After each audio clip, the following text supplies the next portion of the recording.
Hello, I'm Brigadier General Jeff Pennington, Commander, 4th Air Force, with our Command Chief, Cynthia Villa. We just wanted to send you a quick note, do a brief introduction of myself, and communicate with you about some things coming under our current situation. First, I want to thank Lieutenant General Rich Scobie, Commander, Air Force Reserve Command, for giving me the opportunity to come serve with the Airmen of 4th Air Force. Having spent almost 16 years in 4th Air Force, it truly feels like coming home. Next, Major General retired Randy Ogden and Chief Villa and Colonel Kozak and the 4th Air Force team, which have done a tremendous job preparing for my arrival, giving me some overlap and outlining the issues, concerns, and resources affecting our ability to perform in 4th Air Force. You have a great team here doing great things for you. Next, I want to thank each and every member of the 4th Air Force family and team for serving. The sacrifices you make and what it takes to provide for the defense of America, you are amazing people. I love you, I appreciate you, and respect you. Coming from your commander, I want you to keep in mind these things as you go make decisions and live your life. And that is the Air Force core values. Integrity first, service before self, and excellence in all you do. When we use these values to shape how we decision make and how we conduct ourselves, we create an environment that's positive, inclusive, and one of mutual respect that everybody wants to be a part of. When we do that, we do great things. And just this weekend, many of you answered our nation's call. On short notice on Friday, we mobilized over 120 reservists, doctors, nurses, respiratory therapists, and specialists, and the team came together, generated 19 sorties, and delivered those airmen to the East Coast, where they were tasked to go. Whether you're behind the scenes in administrative work, base operating support, an airman on the flight line, POL, maintainer, or air crew, everybody pulled together and delivered. And let me tell you, your nation appreciates, your leadership recognizes it, and General Scobie and the credit we're getting for what you've done, team, I'm very, very proud of you. I'm going to turn this over to Chief Villa for a few updates on communications, staying connected, and what's happening in Reserve Command. Chief? Thanks for the opportunity, sir.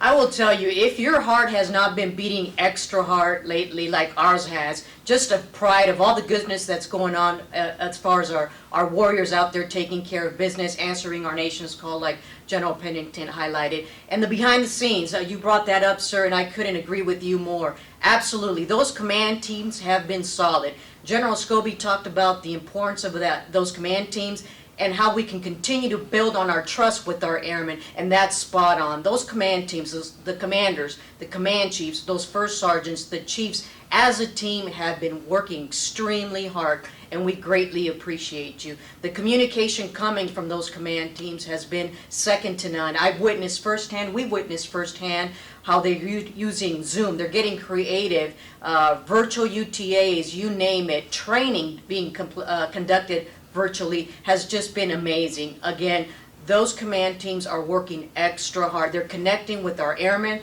they're connecting with their families, and most importantly, as a whole, we're taking care of Americans. No one is not busy. Everybody's extremely busy, and we greatly appreciate you. A couple of things that continue to come up is professional military education, PME, what's the way forward with that? I will tell you that Chief White and the PDC team are working extra hard to make sure that we're tackling all those concerns. Currently, there's a couple of ETPs in place for the COC courses that have been canceled, senior NCOAs as well. We understand that there may be some impact to the up-and-coming Step 2 packages and the process, the requirements, if you will. So I guarantee you that, again, they are working extra hard to make sure they capture the courses being canceled and putting forth those ETPs to make sure our airmen are being taken care of. As a team, as an entire AFRC team, we are working hard for you to make sure that our airmen, you, are being taken care of. Greatly appreciate your patience and greatly appreciate your flexibility. Sir? Thank you, Chief. Team, you're responding magnificently to today. And as we find our way forward in these uncertain times, again, we're very impressed with how everybody's communicating, staying connected, and finding ways to maintain readiness and take care of our airmen and their families while we defend America. So as we're good at today, General Scobie has challenged us as leaders to think about the future. 2 weeks from now might look different than today. 2 months from now, 6 months from now, and next year. We must continue to not be stagnant, evolve and change and adapt as our environment gets demanding, and then ideally we get over this pandemic and move forward, and how we get back to the readiness and the communication that we need. So I challenge you all to do that, and you're doing a fantastic job. So just in closing, with the command chief, Chief Villa and I, we just want to say, Go forth and conquer. Thank you.